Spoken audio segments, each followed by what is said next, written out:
Please welcome to the stage our very own Admiral Tom Steffens. Clap for Tom. Come on now.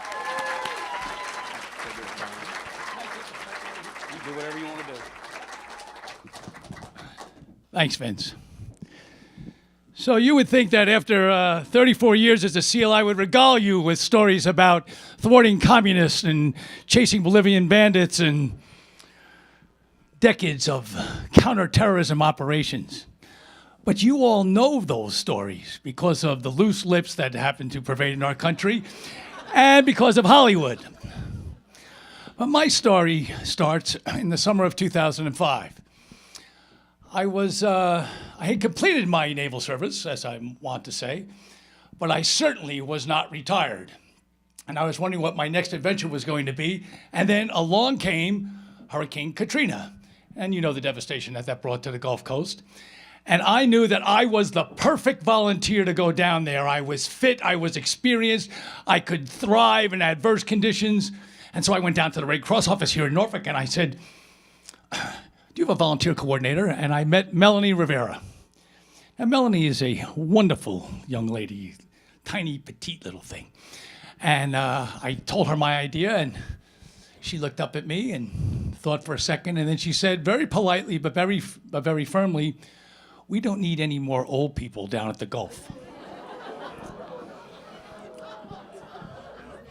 Now, Melanie didn't quite put it in that words, but I got her message. And then she quickly persuaded me to become a caseworker to deal with the 1,000 families, by the way, in case you didn't know that, the 1,000 families that came here to our community as refugees from Katrina.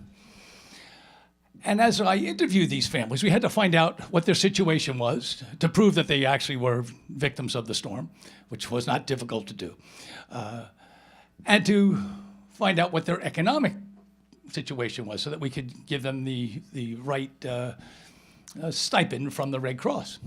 So it was a great program.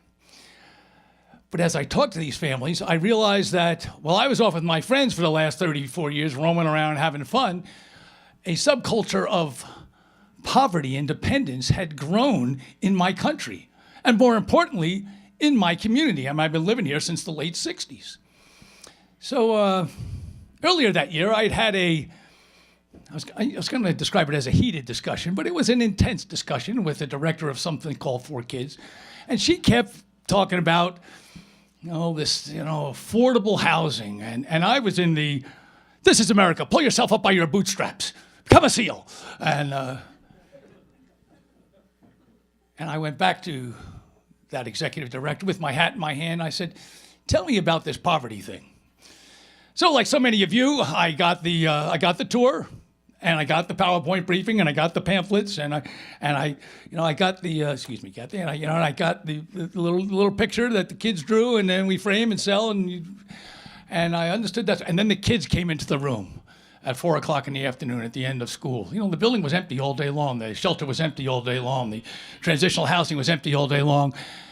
And then the kids arrived, and I was done. I had found that new mission.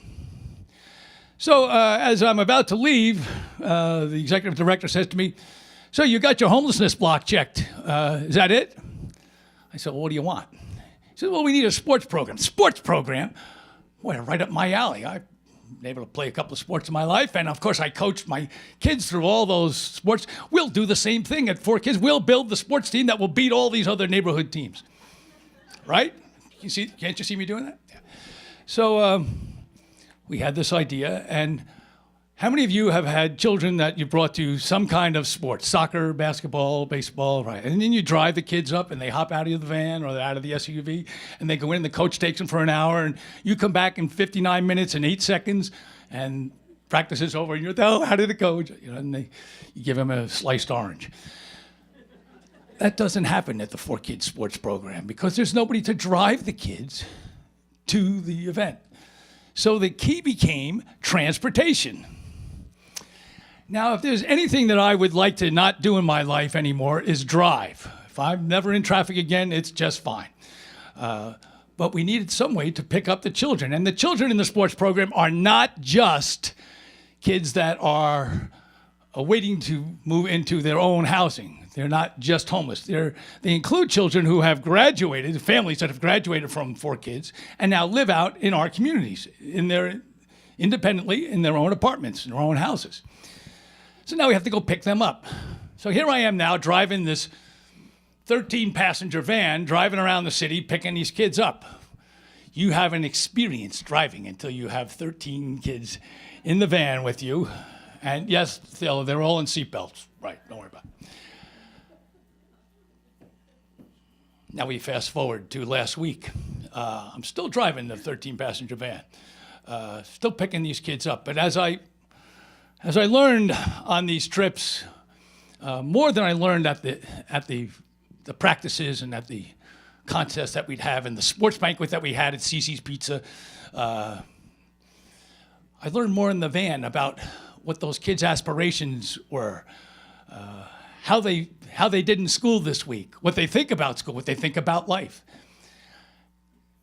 2 weeks ago, the first kid that I pick up is a 15-year-old by the name of Henri. That's his name for tonight anyhow. And Henri's 15 and cool.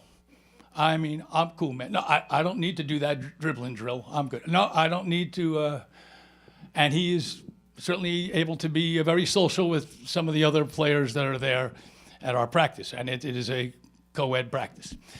So I pull up to Marquis' apartment, and I usually pick him up at 4:15, and I'm there at 4:10. I'm always early. You never want to miss that lift away from that mission area. And the door opens, and Marquis sees me, and he says, "Hey, Coach Tom, come on in. I got to finish my chores." Finish your chores? Okay. So I go inside, and as I walk into the apartment, immediately on the left is a giant 5x5 giant screen 1982 version rear projection television. It's those things that had like 3 projectors in the back, but only 2 of them work. And so you have 2/3 of a picture. So as you're looking at the game, the basketball guy dribbles off into the twilight zone someplace. Did he score a touchdown or not? And I walk in with my naval officer eye, and I'm clearly inspecting the house. It's a very nice couch. There's a chair that comprised the living room. The kitchen was neat and tidy. In fact, it was spotless. In fact, the whole place was spotless and orderly. The pictures that they had hung on the wall, he and his dad, by the way. His dad was a 2-time homeless member at 4Kids, as was Henri. And his dad finally was able to make it through the program, is fully employed, and Henri's academic skills have brought him from being well behind to certainly being even with his class and being a decent student. But over in the corner of the living room is a sparkling aquarium. It's not a fish tank. It's an aquarium. Now, for those of you that might have had tropical fish, how many of you have killed tropical fish? Thank you. Okay. You know how easy it is. This tank is spotless. The water is crystal clear, and swimming through it is this beautiful angelfish.